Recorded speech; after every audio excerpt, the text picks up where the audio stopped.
আজকে যে চ্যাপ্টারটা করব সেটা হলো ভেদক ও মধ্যবিন্দু সংক্রান্ত উপপাদ্য। অ্যাকচুয়ালি উপপাদ্য। ভেদক কি আমরা জানি আগে যে দুটি বা তার বেশি সংখ্যক সরলরেখাকে কোন একটি সরলরেখাকে ছেদ করলে সেই সরলরেখাটাকে অর্থাৎ এই সরলরেখাটাকে আমরা কি বলি ভেদক। আর মধ্যবিন্দু বলতে কি বুঝি মাঝখানের বিন্দু, অর্থাৎ কোন একটা সরলরেখা AB তার মাঝখানে একটা বিন্দু যদি C হয় তাহলে C বিন্দুটা AB সরলরেখাকে সমান দুটি ভাগে ভাগ করবে, অর্থাৎ AC = CB। ঠিক আছে, এই ভেদক এবং মধ্যবিন্দু নিয়েই আমাদের পরবর্তী চ্যাপ্টার ভেদক ও মধ্যবিন্দু সংক্রান্ত উপপাদ্য। প্রথম যে উপপাদ্যটা সেটা করব সেটা হলো পেজ নাম্বার 124 উপপাদ্য 20। উপপাদ্যের প্রশ্নটা কি বলছে আমি মুখে বলছি, লিখবো না। কোন ত্রিভুজের দুটি বিন্দুর মধ্যবিন্দুর দুটি বাহুর মধ্যবিন্দু দ্বয়ের সংযোজক সরলরেখাংশ তৃতীয় বাহু সমান্তরাল ও অর্ধেক। আমরা যুক্তি দিয়ে প্রমাণ করি।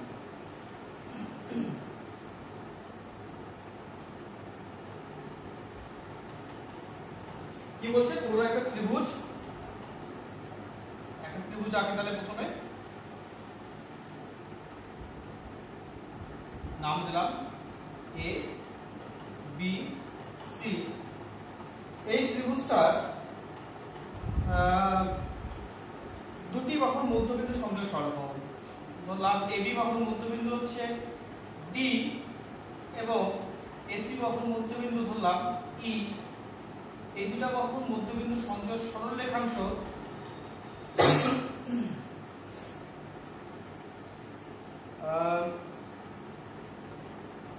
তৃতীয় বাহুর অর্থাৎ BC বাহুর কি হবে, সমান্তরাল হবে এবং অর্ধেক হবে।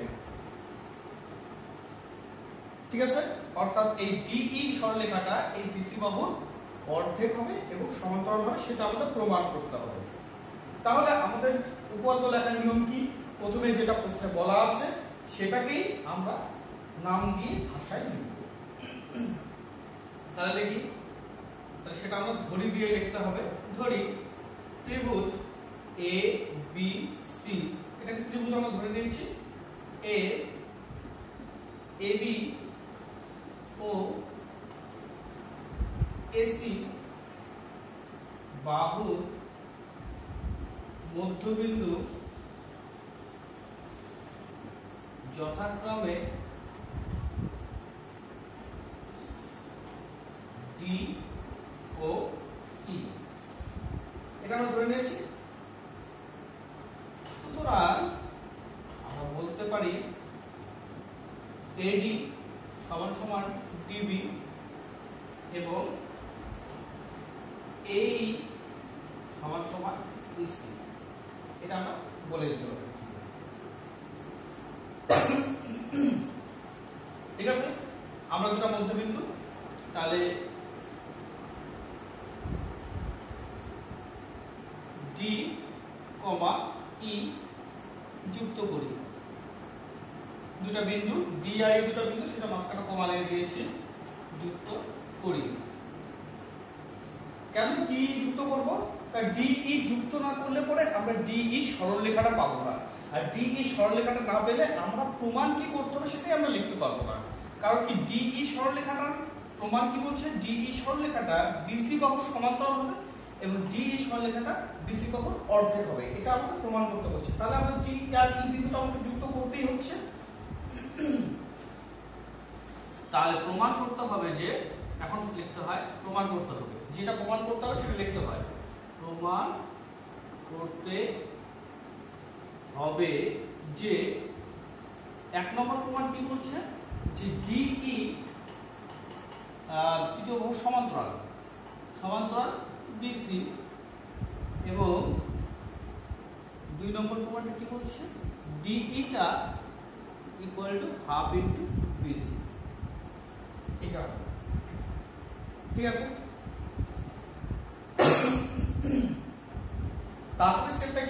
যদি কিছু আঁকার প্রয়োজন থাকে তাহলে সেটা আমাদের আঁকাটা লিখতে হবে, যদি আঁকার প্রয়োজন না থাকে আমাদের লেখার দরকার নেই। আমাদের এখানে আঁকার প্রয়োজন আছে তাই আমরা এটা লিখবো।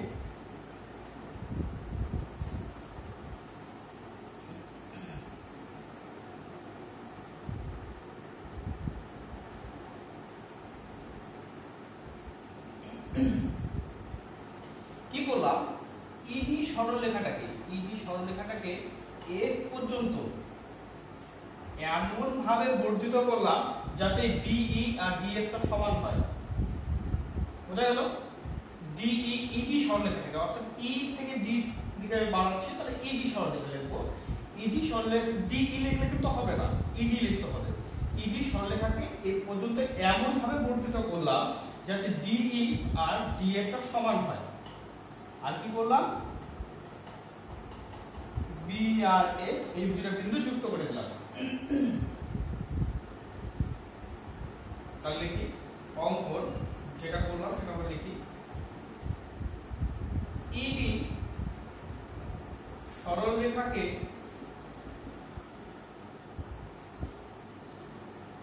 এফ পর্যন্ত এমন ভাবে বর্ধিত করি যাতে ডিই ইকুয়াল টু ডিএফ হয়। ঠিক আছে, বি কমা এফ যুক্ত করি।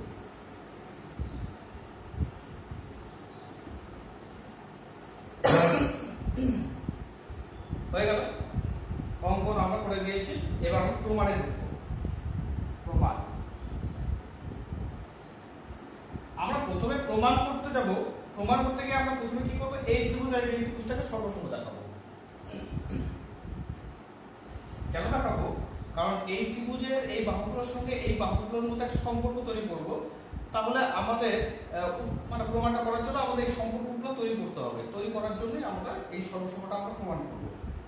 কি বলছি দেখো, ত্রিভুজ বি এফ ডি ও ত্রিভুজ এ ডি ই এর এক নম্বর আমরা বলতে পারি, দেখো এডি ইকুয়াল টু ডিবি। আমরা দেখো শর্তানুযায়ী, শর্তে আমরা লিখেছি, প্রশ্নের বলে দেওয়া আছে। প্রশ্নে আমাদের প্রশ্নে বলা ছিল কি ডি এ বি এর মধ্যবিন্দু, তাহলে A B equal to DB হবে। এটা আমাদের প্রথমেই বলা ছিল, শর্তে বলা ছিল, তাহলে শর্ত অনুযায়ী এটা আমরা লিখতে পারি। 2 নম্বর কন্ডিশন আমরা যেটা বলতে পারি সেটা হলো ডিই ইকুয়াল টু ডিএফ। কারণ কি এইভাবে আমরা লিখেছি, অঙ্কন করেছি, তাহলে এটা আমরা অঙ্কন অনুসারে লিখতে পারি।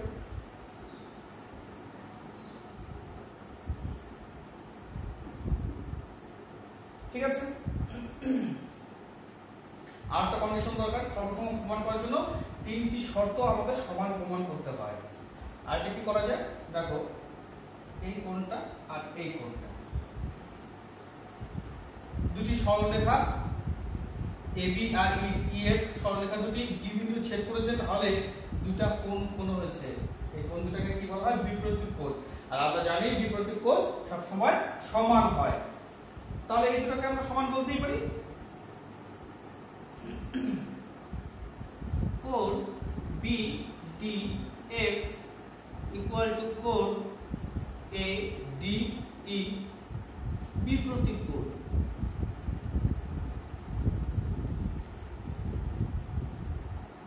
তাহলে দুটি ত্রিভুজের মধ্যে 3টি শর্ত আমরা সমান প্রমাণ করে দিয়েছি। তাহলে আমরা বলতে পারি ত্রিভুজ দুটো সর্বসম।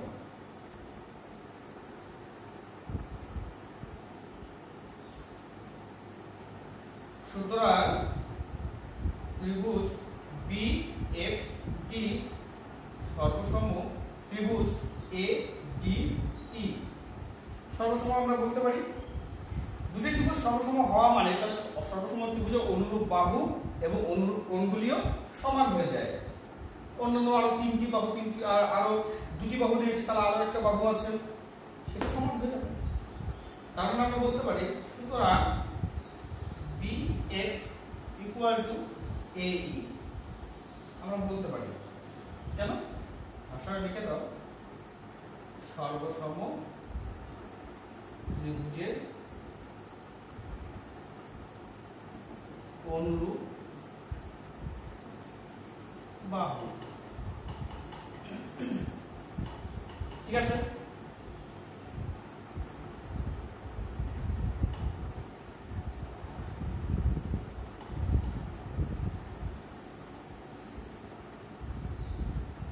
আবার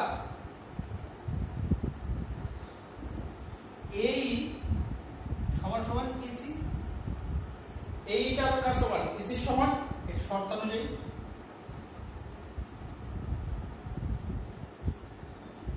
তাই তো, কারণ শর্তে আমরা বলাই আছে ই এসি এর মধ্যবিন্দু। তাহলে ই যদি এসি এর মধ্যবিন্দু হয় তাহলে এই আর ইসিটা সমান হবে, শর্ত অনুযায়ী এটা বলা আছে।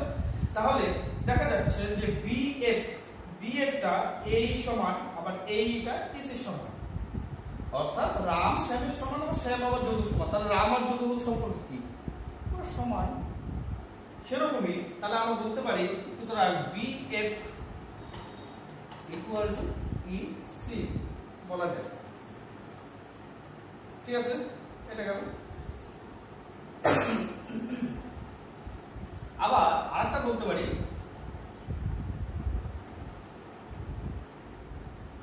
আবার কোণ F B D equal to কোণ ডি এ ই বলতে পারি। কারণ কি? সর্বসম ত্রিভুজের অনুরূপ কোণ, এটা আমরা বলতে পারি। সর্বসম ত্রিভুজের অনুরূপ কোণ এরা, অর্থাৎ F B D D A E সমান, এরা সর্বসম ত্রিভুজের অনুরূপ কোণ। তাহলে কিন্তু এদের তার একটা সম্পর্ক আছে, কিন্তু এরা একান্তর কোণ।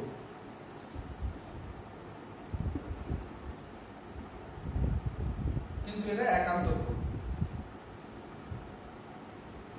এরা যদি একান্তর কোণ হয় তাহলে আপনি কি লাভ? আমরা জানি যে দুটি সরলরেখা পরস্পর সমান্তরাল হলে একটা ছেদক থাকলে উৎপন্ন একান্তর কোণগুলি সমান হয়, যদি এই সরলরেখা দুটি সমান্তরাল হয়। তো উল্টা করে বলতে পারি, এই একান্তর কোণগুলি সমান হলে পরে এই সরলরেখা দুটিও সমান্তরাল হবে। বোঝা গেল? তাহলে এইখানে এই কোণটা একান্তর কোণ এবং এরা সমান। তাহলে এই বাহুটা আর এই বাহুটা যদি সরলরেখা এবং এটা ছেদক হওয়ার জন্য এই কোণ দুটো উৎপন্ন হয়েছে, তাহলে এই বাহুটা আর এই বাহুটা সমান্তরাল।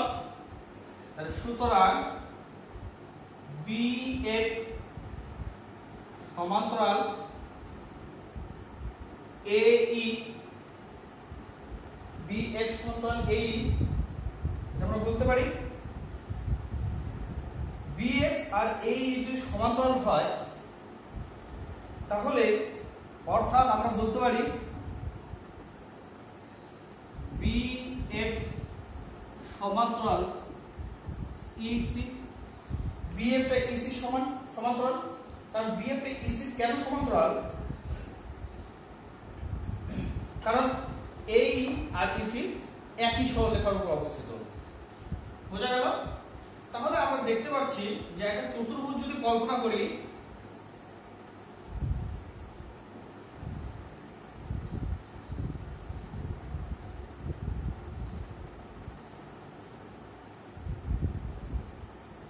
একটা চতুর্ভুজ অর্থাৎ BCEF চতুর্ভুজের আমরা কি কি দেখতে পাচ্ছি? BF সমান সমান EC, এটা কি প্রমাণিত হয়েছে? আরেকটা বলতে পারি BF সমান্তরাল EC, এটাও প্রমাণিত। তাহলে কোন একটি চতুর্ভুজের একজোড়া বিপরীত বাহু পরস্পর সমান ও সমান্তরাল, চতুর্ভুজটি কি হয়? অবশ্যই চতুর্ভুজটি একটি সামান্তরিক হবে। সুতরাং BCEF একটি সামান্তরিক। ঠিক আছে। এটা যদি সামান্তরিক হয় তাহলে অন্যান্য বিপরীত বাহুগুলির মধ্যে সম্পর্ক কি হবে, তারাও সমান ও সমান্তরাল হবে। তাহলে সুতরাং বিসি সমান্তরাল ইএফ, আর ইএফ ও যা ডিই ও তা, অর্থাৎ ডিই সমান্তরাল বিসি, ডিই সমান্তরাল বিসি। ঠিক আছে, তাহলে প্রথম প্রমাণটা হয়ে গেল, প্রমাণিত 1।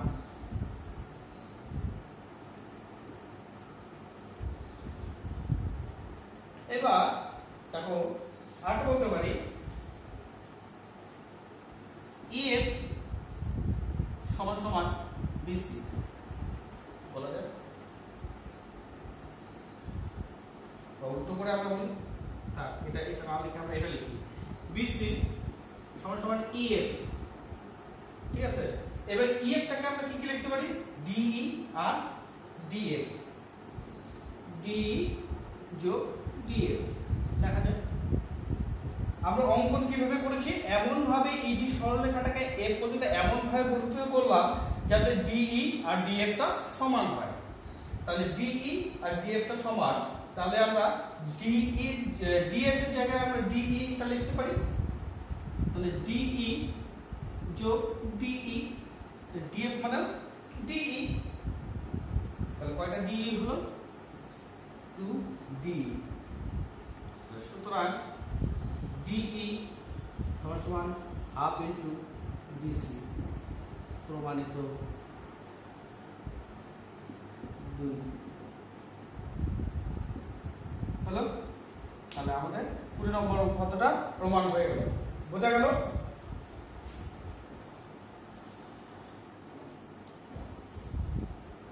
এরপরে আমরা করব 21 নম্বর উপপাদ্য, পেজ 126, উপপাদ্য 21। 21 নম্বর উপপাদ্যটা এবার আমরা করব। প্রশ্নটা পড়ছি, কোন ত্রিভুজের যে কোনো একটি বাহুর মধ্যবিন্দু দিয়ে অঙ্কিত দ্বিতীয় একটি বাহু সমান্তরাল সরলরেখা তৃতীয় বাহুকে সমদ্বিখণ্ডিত করবে এবং ত্রিভুজের বাহুগুলি দ্বারা সমান্তরাল সরলরেখার খণ্ডিতাংশ দ্বিতীয় বাহুর অর্ধেক হবে। তাহলে প্রথম কথা আমরা একটা ত্রিভুজ অঙ্কন করব।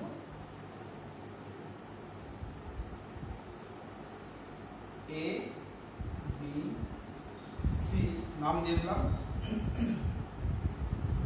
এবিসি একটি ত্রিভুজ যার এবি বাহুর মধ্যবিন্দু ডি, দ্বিতীয় একটি বাহু অর্থাৎ বিসি বাহু সমান্তরাল সরলরেখা অঙ্কন করলাম যা এসি বাহুকে ই বিন্দুতে ছেদ করলো। আমাদের প্রমাণ করতে হবে ইটা এসি এর মধ্যবিন্দু। প্রথম কথা আমাদের এটা প্রমাণ করতে হবে, মধ্যবিন্দু হলে পরে কি হয়, এই আর এসিটা সমান হয়ে যায়। তাহলে আরটা কি প্রমাণ করতে হবে, এই ডি সরলরেখাটা বিসি বাহুর অর্ধেক হবে, এইটুকু প্রমাণ করতে হবে। যেটা প্রমাণ প্রথমে যে কথাটা আমাদের লিখতে হয়, যে যেই কথাটা আমাদের প্রশ্ন করতে বলা আছে সেই কথাটাকে আমাদের এই ত্রিভুজটা অঙ্কন করলাম, এই ত্রিভুজের নাম দিয়ে আমাদের সেই কথাগুলো আমাকে লিখে দিতে হবে। প্রথম কথা লিখতে হয় কি, ধরি ত্রিভুজ A B C A AB বাহুর মধ্যবিন্দু ডি দিয়ে বিসি বাহুর সমান্তরাল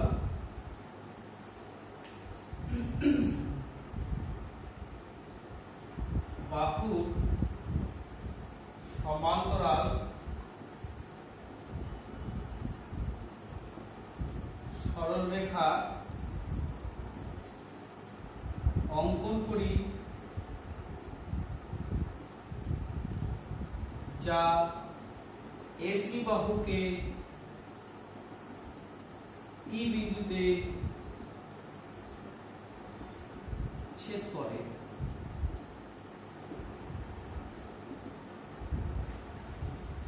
এসি বাহুকে এই বিন্দুতে ছেদ করে, এটা আমাদের প্রথমে বলা আছে।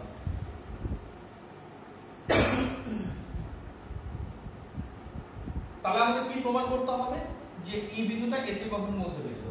তাহলে প্রমাণ করতে হবে, যেটা প্রমাণ করতে হবে সেটা লিখতে হয় প্রমাণ করতে হবে যে 1 নম্বর এই সমান সমান এসি। আমরা কি জানি যে ই বিন্দু যদি এসি বাহুর মধ্যবিন্দু হয় তাহলে যে দুটো ই বিন্দুটা এসি বাহুকে যে দুটো খণ্ডে ভাগ করবে সেই খণ্ড দুটি সমান হবে, অর্থাৎ এই আর এসিটা যে দুটো খণ্ডে ভাগ হলো এই খণ্ড দুটিও সমান হয়ে যাবে। আর 2 নম্বর কন্ডিশন, 2 নম্বর কি প্রমাণ করতে বলছে যে ডিই এই সরলরেখাটা হাফ ইনটু বিসি হবে, অর্থাৎ দ্বিতীয় বাহুর অর্ধেক, অর্থাৎ ডিই সরলরেখাটা এবিসি বাহুর অর্ধেক হবে। ঠিক আছে, এখানে আমাকে অঙ্কন করার প্রয়োজন আছে, তাই অঙ্কন করব।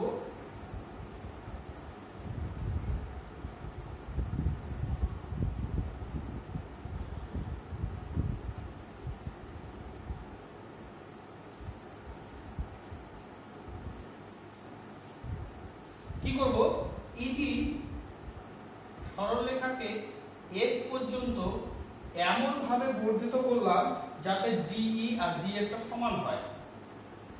ইডি সরলরেখাকে এক পর্যন্ত এমন ভাবে বর্ধিত করি যাতে ইডি ডিই আর ডিএফ টা সমান হয়। এবার পি আর এফ বিন্দু দুটি যুক্ত করে দেই। ঠিক আছে,